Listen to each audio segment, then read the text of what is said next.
Hey guys, Joe here. Welcome to the my YouTube channel.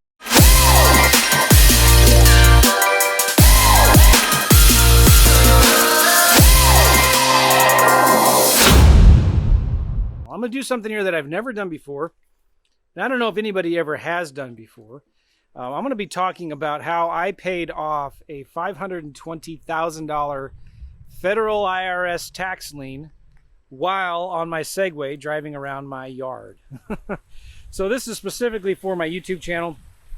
And no, I'm not drinking a beer. This is a Carb Rum sparkling water peach mango, and it's not very good, but I'm just thirsty, so I pulled it out of the fridge. Anyway, so hey, how's it going?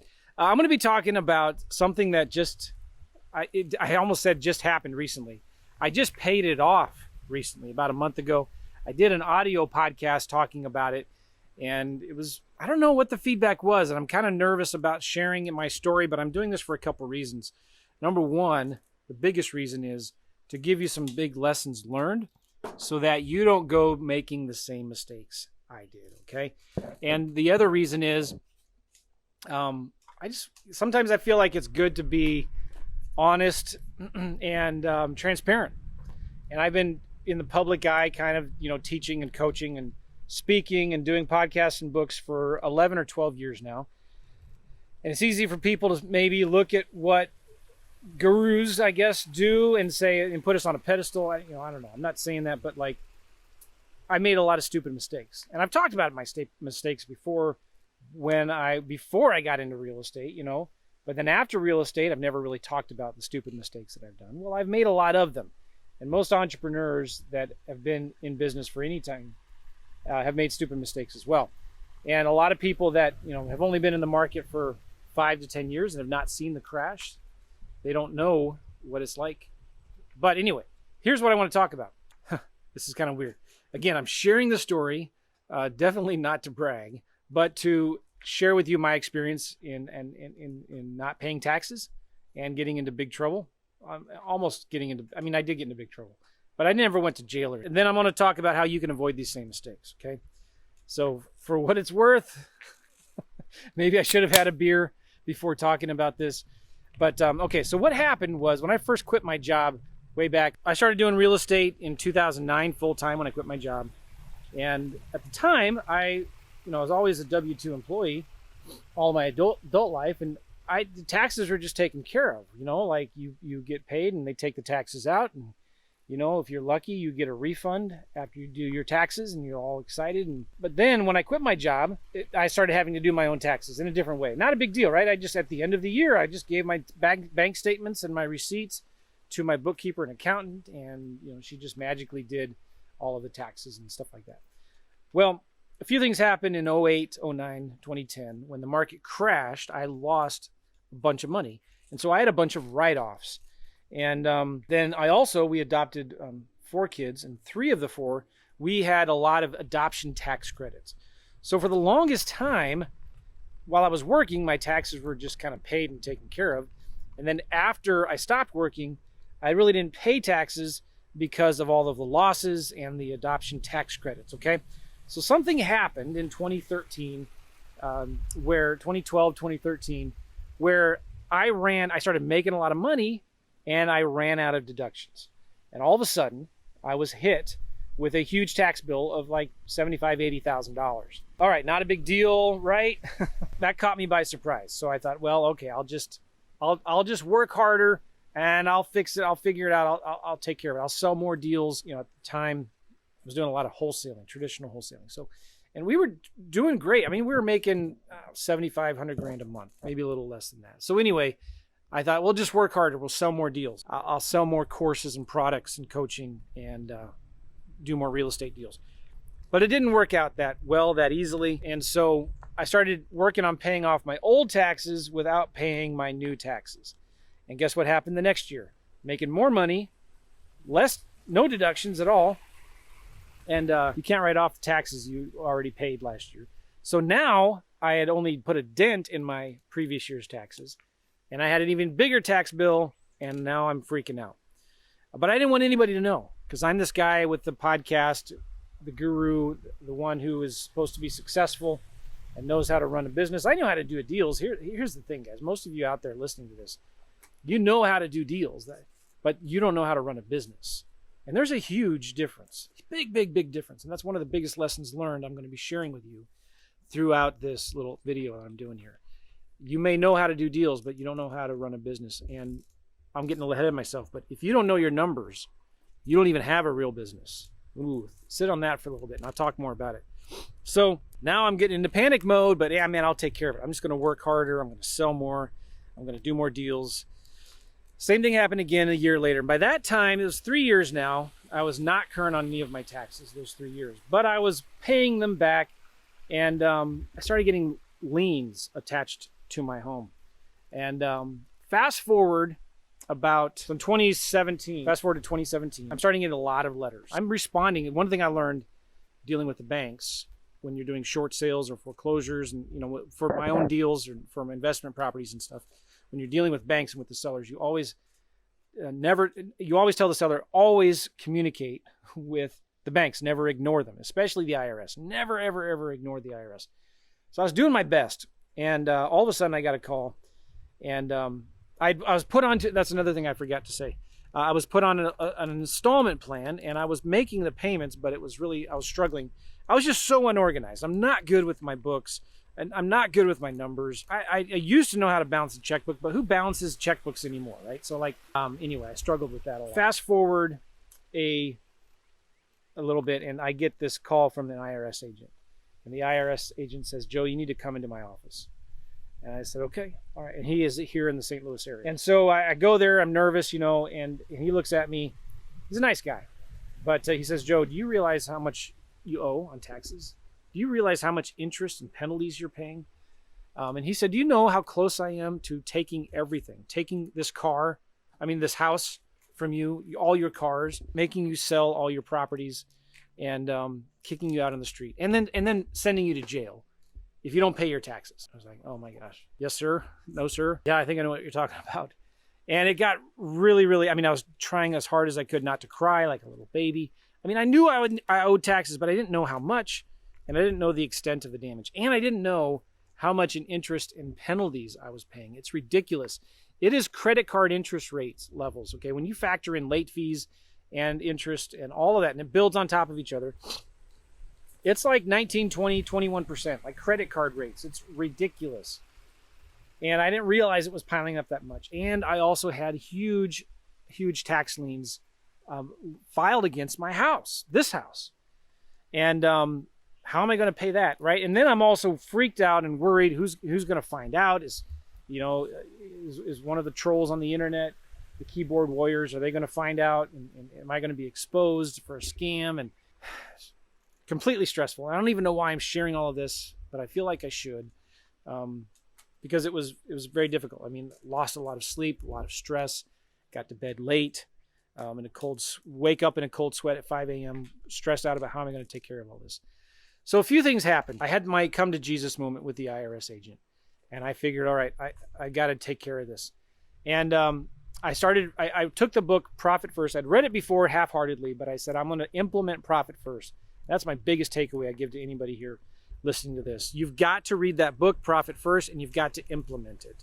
No matter what kind of business you're doing, if it's real estate, if it's houses, if multifamilies, if it's the info publishing, digital marketing business, when you can implement Profit First, your business will always be profitable. Somebody at a mastermind told me once, Joe, hey, it looks like you're making a lot of money. You're doing well.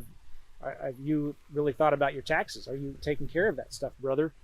And I was like, yeah, I got it. I'm taking care of it. No big deal. And then somebody else at that mastermind said, hey, if you don't know your numbers, you don't have a real business. And he was talking to everybody, but that was a knife in my heart. Like, oh man, I don't know my numbers.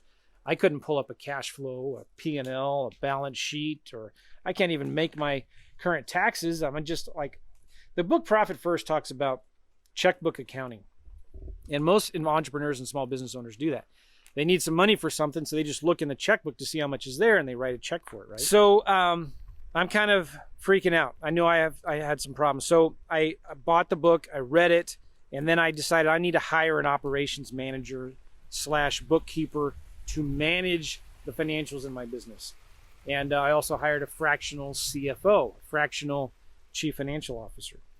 And here's the thing the IRS agent told me. He said, Joe, you need to get current on your current taxes and then worry about paying your past due taxes. And again, I owed $520,000. Now, the more I tell this story, and I've been open about it lately because I just paid it off a month ago, but the more I tell this story, the more I'm hearing of other people saying, oh my gosh, I've had the same thing happen to me. Mine was $1.4 million. I know a guy who has right now $1.3 million lien on his house, and he's kind of well known in the real estate space. There's a lot of people that have these problems with taxes, I'm telling you. So don't go judging anybody unless you've been there and done that, unless you're making the kind of money where you need to pay those kinds of taxes, okay? So anyway, I hired an operations manager. She was amazing. And within 6 months, I got current on my current taxes. Every dollar that came in, a certain percentage of it would go to taxes, past due taxes, or current taxes, not past due yet, current taxes. And then another portion would go to profit. It still took out profit from me. Then another portion went to my salary, paying my salary. And then whatever was left went into the overhead expenses to run the business, okay? Most people run it backwards. It's revenue minus expenses equals profit. You need to reverse that. It's revenue minus profit equals expenses, okay? So that's the main thing about profit first. So I hired a lady. Her name is Whitney. She's amazing. And I said, we got to take care of my current taxes. So I got current in my current taxes for the first time, which was amazing. It was awesome. But now I had this huge tax bill with virtually no end in sight. And they put me on a very aggressive installment plan. And I don't need to tell you how much it monthly was, but it's going to take me 5 years to pay off at a very, very large amount. I mean, more per year than most Americans make in a year. And I'm paying that towards extra past due taxes on top of the current taxes that I'm doing. So anyways, I'm stressed out and freaking out. Number one, like, oh God, don't let anybody find out about this. You know, I was always worried about, what if somebody finds out my address and where I live and they look and they see the liens that are on my property. They might even still be there now. I don't know. They have been removed. I just got a lien release from the IRS a week ago. But I have 4 different liens on my properties. So anyway, I started working. But more than just working harder, the difference this time was I had a fractional CFO and my operations manager, who's my bookkeeper / accountant / amazing lady, started managing my business for me. I started outsourcing what I was not good at, which was pretty much everything except, you know, doing deals, kind of being the visionary guy. Yeah, I needed somebody else that can do the numbers and manage and run the books. Does that make sense? So fast forward 2.5 years, I paid it off in 2.5 years instead of 5. And I'm so excited. I've shared this on the audio podcast, but I wanted to do it for a YouTube video. Number one, because I can't see people do comments on podcasts, but I can see comments on YouTube videos. So this will be interesting to see if you guys are going to tear me apart and eat me alive. We'll see. I don't know, but I'm just excited to pay it off. So I don't care what you all think.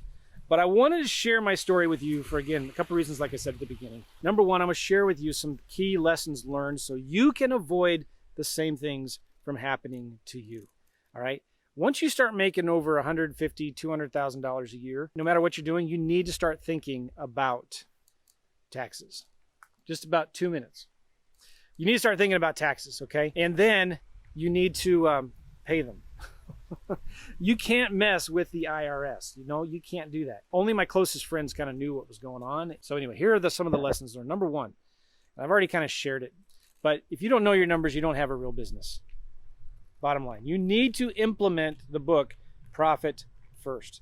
No matter how much you're making, 100 grand a year, $5 million a year or more, everybody needs to be implementing Profit First.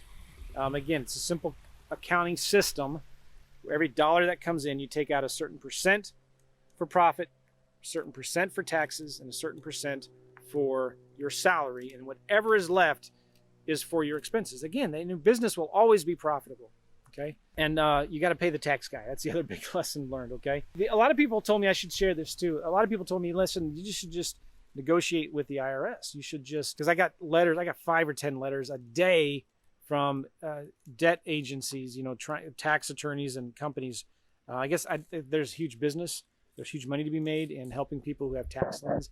Because I got at least 500 letters from people saying, hey, we'll help you get out of your taxes. Again, that's the whole thing of like, oh man, I hope none of our friends sees the mail when they come over. Okay, so here's the other big lesson. There's a great book I read. It's called The Blessed Life.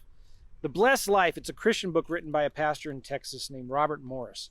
The thing I like about Robert Morris, he's a godly guy, but he's not one of your prosperity TV evangelist preachers, okay? And a lot of those guys are good dudes, by the way, too, so don't knock them. But he's not that type of a prosperity gospel type of a preacher, but he wrote this book called The Blessed Life, and it's all about, we don't give to get from God, but we get to give. When we give to God, when we tithe, and when we are generous, He will open the heavens and rain down blessings on us. And I really believe that. I really believe that tithing, especially, is like a spiritual law of nature, just like gravity is, just like, whatever. All of the laws of nature, tithing is the same thing. When you give to God, and when you're generous and not stingy with your money, you will get it back.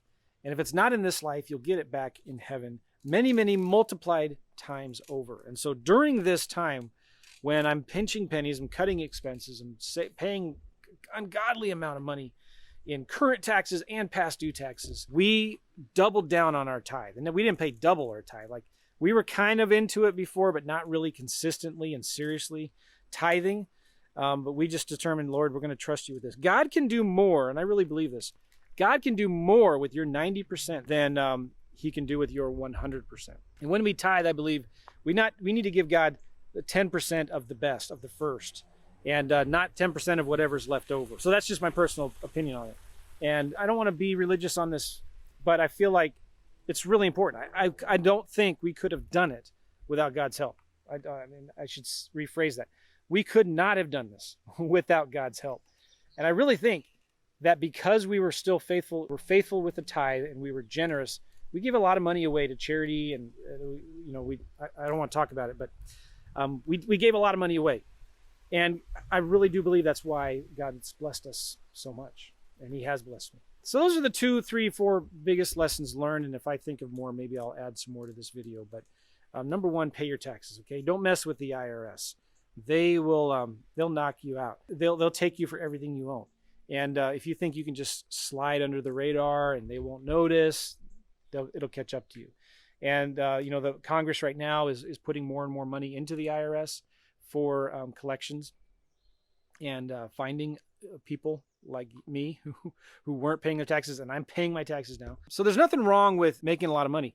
And it's not about how much you make, it's about how much you keep, okay? And there's nothing wrong with taking as many tax deductions as you can and finding creative ways to pay the least amount of taxes as possible. That's how our government is designed, the tax code, whether you like it or not. So anyway, number 1, don't mess with the IRS. Number 2, implement the book Profit First, okay? Develop a system, and if you can't do it, get somebody else to do it for you. There are companies out there that will, in fact, there's a real estate investing company. If you just Google real estate investors Profit First, I forget the guy's name, I feel bad, I should know him. But anyway, there's real estate companies that help real estate investors implement Profit First. So go check out that guy. So just implement it, get somebody to do it for you. And the third thing is tithe, okay? Hopefully you go to church, you go to a good church. If you don't, and you don't want to give money to church, well, that's fine. But I would just encourage you, find a charity, find somebody who needs it, find somebody who, maybe a third world ministry or something that needs money for food and whatever. You know what I'm saying? I'm finding it weird to talk about this because I'm still embarrassed by it. And I just don't know. I'm trying to be sensitive to everybody where they're at with all of this. Okay, so there you go. There you have it. There's my confession. I hope that's it. I hope that I remembered to say everything I wanted to say. I appreciate you guys. And I'm going to be doing more videos as we go through here. Kind of me just talking and teaching. I've done a lot of things like this for the audio podcast, but I'm going to start doing it more for videos and hopefully find a way to make it work that you can learn something out of it. We'll see you guys later.